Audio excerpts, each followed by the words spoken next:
Welcome to the Full Press NHL podcast. I'm your host, Jim Berenger. I'm happy to be joined on the eve of the Stanley Cup final.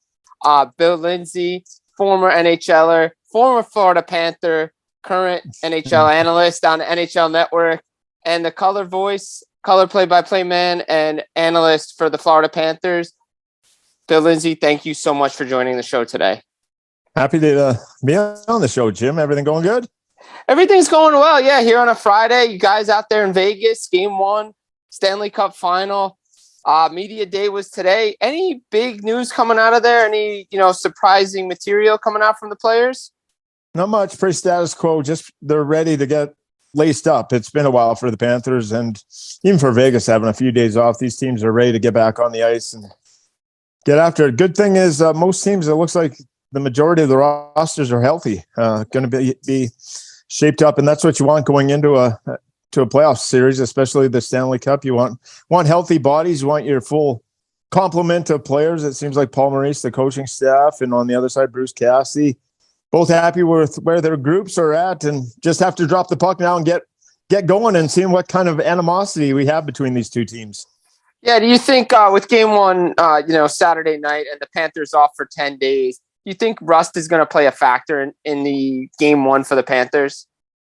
It could, but this is your biggest moment that you dream for so long. You put so much preparation into it.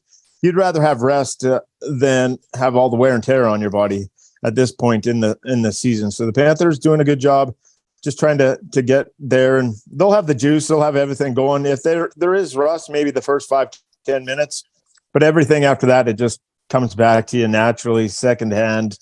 You get right into the flow of the series. So I expect this Panther team to come out humming and just kind of pick up right where they left off. This is a group that knows that they have to play with a physical edge, a physical style, and just have to be smart with the puck, do the right things. So they've been prepared. They've been waiting for this. I know Vegas on the other side has been doing the same things. And the matchup going head to head, if you look across the board, it's going to be one heck of a series. It's going to shape out to maybe be a long one.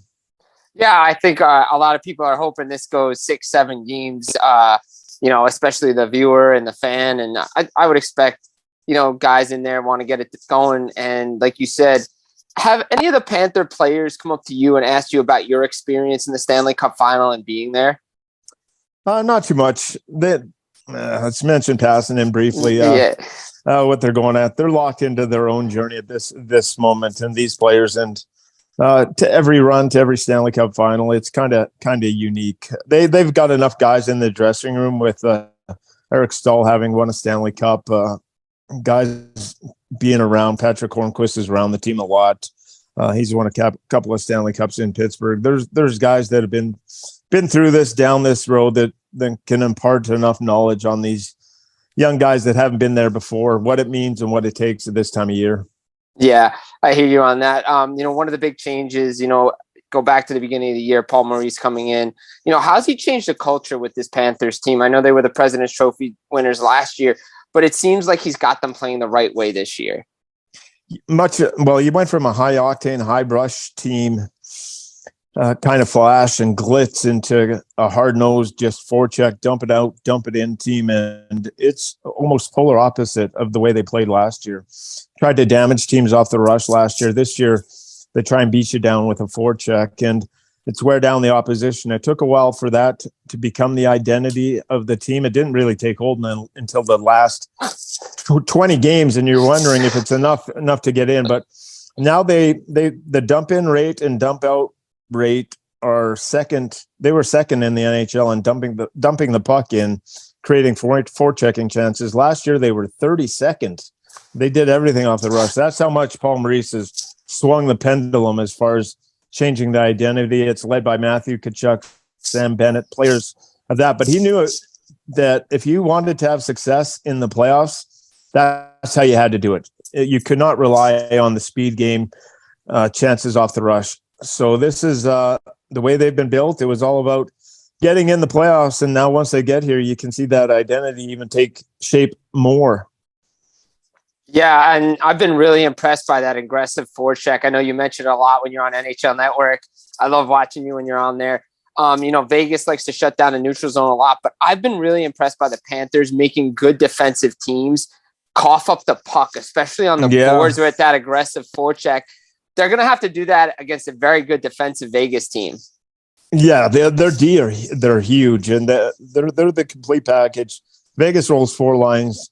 They come after you wave after wave. Their fourth line you saw in the game number 6 against Dallas how good their fourth line can be. They can change the momentum. And I talked about the Panthers, their forechecking ability. Well, the second best team at preventing forechecking chances is Vegas. So that's where it's going to come down to zone time.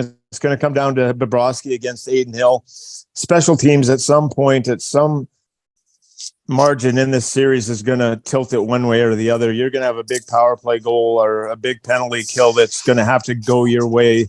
It always does. So special teams play a role in every series. These teams are so close. Same thing with Carolina, so close at 5-on-5. When you just look at the way they play and the style that they play, it's going to come down to those margins, the right play at the right time. Overtime games, the Panthers are 6-0 in overtime games. Can they continue that kind of streak? It's the margin for error at this time of year becomes very, very slim, and the Panthers have been on the right side of it so far. They need it for one more series. Very impressed by the Panthers. I mean, going back to, like you said, it didn't take shape till the final 20 games. For you, was there like a specific turning point in those final 20 games that got this team like going? Yeah, there was a couple. I'd go back before the All-Star break, and they were just almost out of a playoff position. They beat Boston. They tied it with 1 second on the clock, beat Boston in overtime, and that was before the break. If you lose that game going into the break, it kind of really deflates the team. It seemed coming out of the All-Star break, they were re-energized, played good hockey, got on a roll. Then they were in a midst of a losing streak in Toronto, and that's when Paul Maurice called the timeout and just blew up on the team, just exploded on them. And Matthew Tkachuk's dad, Keith, called the team soft. And that kind of whirlwind. Ever since then, it seems like the Panthers haven't lost. So those are two defining moments that kind of stick out. If they don't have those 4 points, they don't get into the playoffs. And that was kind of a rallying cry down the stretch, is when Paul Maurice just kind of lost it on the group and they were called soft. And that's they were like, we're not going to be soft anymore. We're going to play as hard as we can for each other. And that's kind of where it really did turn down the stretch. Yeah, I mean, the play of Sergei Bobrovsky, you mentioned it. I mean, he comes in the Boston series. Game 5, everybody points to, the save on Marchand with 3.1 seconds left on the clock. I mean, what he's done in this run, I don't think anybody's seen anything like this since John Sebastian Jaguar in 2003. I mean, he's got to be the odds-on favorite to win the Conn Smythe if Florida wins the Cup. Yeah, the way he's played, it goes back into his work ethic, and he's been able to dial it in. There's never been a shortage of the work ethic, and the talent has always been there. It's been mentally between the years that it's kind of just been frustrating for him the first 3 years of the contract. But his compete level has gone. You can see he's won a couple of Vezina trophies. It's in there. It just had to be unlocked. It had to find a way to unlock it here with it. But the Panthers in this playoff run, and Sergei Bobrovsky, he puts in the time. He's dedicated to his craft. And now that he's gotten the ability here to get dialed and just zoned in, you can see that he has the ability to take it to another level, which many goalies can't get to. He's gotten, as you mentioned, he's gotten into rarefied air in what he's done in these last couple of rounds. It's been special goaltending. Without that goaltending, he's won 2 or 3 games that if you just said, that is a goaltender, that's just on the goalie and goalie only why you won that game. So there's been 2 or 3 of those, and if you want to win the Cup, you got to get that kind of goaltending. But it's been special from Bobrovsky.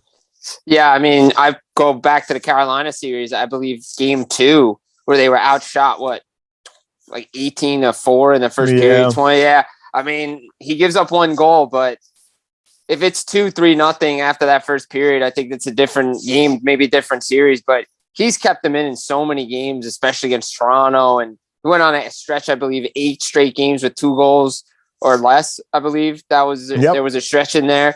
So he's played really well. It feels like they're feeding off each other. The team's feeding off Bobrovsky, and Bobrovsky's feeding off the team in front of him. Yeah, it kind of goes hand in hand. It's if the goalie gets you that way, you want to play that much harder in front of them. You want to have that much more commitment for your goaltender. But when he makes those kind of saves, it just kind of elevates your whole bench. So Bobrovsky and just have to now it's just up to the challenge. You've done it this far for so long and been this good. It's you do have to recognize everything that you've done up to this point.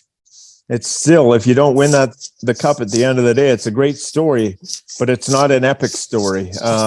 Epic is when you win the trophy. So I think the Panthers, all they've done, they're happy, and it's been a wonderful journey and ride so far. But they're not going to be satisfied unless it ends up with the silver trophy, the big silver trophy at the end. And you have to be able to put the cherry on the Sunday at the end of the day. They have to put the topping on and finish this off. I like that. I like that phrase. You got to finish it off. And look, the leader right now, I mean, he may not wear the C, but everything goes through Matthew Tkachuk, and what a deal by Bill Zito. I know it was probably tough giving up guys like Jonathan Huberdeau and Mackenzie Weegar, but man, what a difference Tkachuk has made for this team this year. Yeah, he is one of a kind. He's kind of a unicorn in the NHL. There's no one quite like him with his physicality, his brashness, ability around the net to play physical and to score goals. He's got special hands, vision. He's a humble guy, but he's also loud. There's some cockiness, swagger behind it, and he backs it up. He backs it up on the ice, and going to go around you. I'm going to go through you. It doesn't matter. I'm going to find a way to get the job done. It just does. And he's changed the culture in the locker room. He's become an icon in South Florida in a very short time. So Matthew Tkachuk has been everything and more than advertised. When Bill Zito made that trade, he knew what he was looking for, and he was able to pinpoint it. And Matthew Tkachuk, he's not only rewriting Panther history, but NHL history in these playoffs. Yeah, he really is. I mean, look, those walk-off overtime goals. I mean, I haven't seen anything like that in the NHL. Just point to the door and we're out of here. Yeah, let's go home, baby. Let's go home, bussin' 10, boys. Yeah. I mean, and he's really a marketable guy too. I mean, the fact that TNT's taken advantage of it is really something good for the league. Yeah, that's what he is. He's outspoken. He's out there. You ask him a question, he's going to give you an honest answer, good or bad. If you like it, fine. If not, that's the way. It's typical Boston. It's going to be loud. It's in your face. If you meet Boston people, they're proud of their city. They wear their heart on their sleeves, and that's just who they are. It's in their nature, and that's what Matthew Tkachuk is. Yeah. One of the players I was interested in seeing in the last series was Alexander Barkov. And, I was touting him and saying he needed a big series for Florida, and he's played well in these playoffs. Obviously, you'd like to see him score more goals, but I think he's another X factor heading into the Stanley Cup final with the skill that he brings for the Panthers.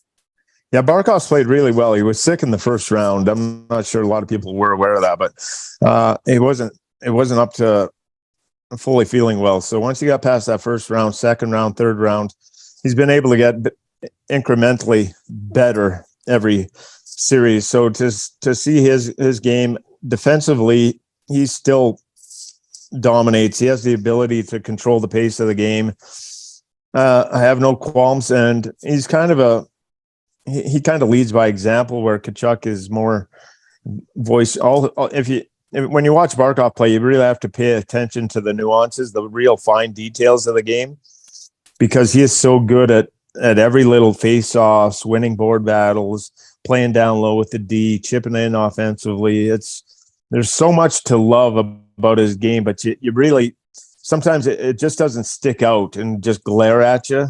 You have to really dig deep and watch closely. But when you really do pay attention, you realize he's a pretty special hockey player. Yeah, I mean, he's one of my favorite players to watch. I mean, just a great defensively, and he's got the weapons. And you mentioned something earlier, special teams. Vegas is one of the least penalized teams in the regular season, though their penalty totals went up in the playoffs. But I love the way the coaching staff for the Florida Panthers adjusted their power play against Carolina and opened things up more. It's like you said, special teams, it always comes down to it. And I think they're going to have to find a way to get some power play goals in this one. Yeah, it'll be interesting. Vegas is very disciplined. They don't go to the box much. So if you get your opportunities, you're going to have to make the most of them. Vegas and the Panthers have cleaned up their penalty kill. Vegas, they had to go through Edmonton. That's going to hurt any penalty killing group. Yeah. But, if you look at Vegas, their penalty killing has been so average. So if you do get those opportunities, you're going to have to look. It's the Panthers' power play it's not been great, but it's been good. It's been good enough. At key moments, you look at the overtime in Carolina in game number 2. They're able to score the goal. They get the Kachuk in game 4 against Carolina on the power play late. They're able to score. So it's been able to chip in at key moments in games. And that's at this time of year, that's all you want. Just when it matters most, when you want the momentum, the Panthers, if you can score those power play and keep the momentum going in your favor, you got a good chance to win the series. Yeah, and how big is that first goal for Florida Saturday night? I mean, it's got to be huge, right? Yeah, you want to settle down the crowd. It's going to be loud. It's going to be boisterous. This place, Vegas, is one of those teams that they crush teams in the first period. They come after you better than anyone in that opening period. So if you get that opening goal and maybe have a lead after that first period, quiet the crowd down a little bit and settle your nerves, that's what you're looking for. The pressure starts right from the drop of the puck, and it's not going to end until the series is over. And that's what's special. But yeah, as soon as that puck is dropped, you got to be ready, because if you're not, you can find yourself down quickly against the Vegas team that they do like to come after you. Yeah, we saw that in game 6. We saw that in game 3 against Dallas. And, one of those teams that, they just, once they settle into their system, they're hard to beat. Yeah. So real quick before we get you out of here, again, thank you for jumping on this. I just want any memories come back to you now that, I know you're on the media side of things now, but any memories come back from 96 with the Panthers and their trip to the Stanley Cup final? Yeah, you just remember what it's like, just how hard this trophy is to win, what it takes just to even get this far, just the compete level, the teams you got to beat, that you got to go through. It's the toughest trophy in sports to win for a reason. It just kind of brings you back, and that's why it's special. If this Panther team, for me, I've been involved with them for a long time. So if they have the ability to host that trophy, it's going to be a pretty special feeling. Yeah, South Florida is going to be rocking. Got the Heat, got the Florida Panthers going. Game 1 of the Stanley Cup final goes Saturday night. It's a special time to be in South Florida for sure. Yeah, we're rocking down here. We're going. There you go. But Bill Lindsay, former NHLer, current Panthers color analyst, and NHL analyst on the NHL Network. Thank you so much for joining the Full Press NHL podcast. You can get it on iTunes, Spotify, wherever you get your podcast. Bill, thank you so much for joining us.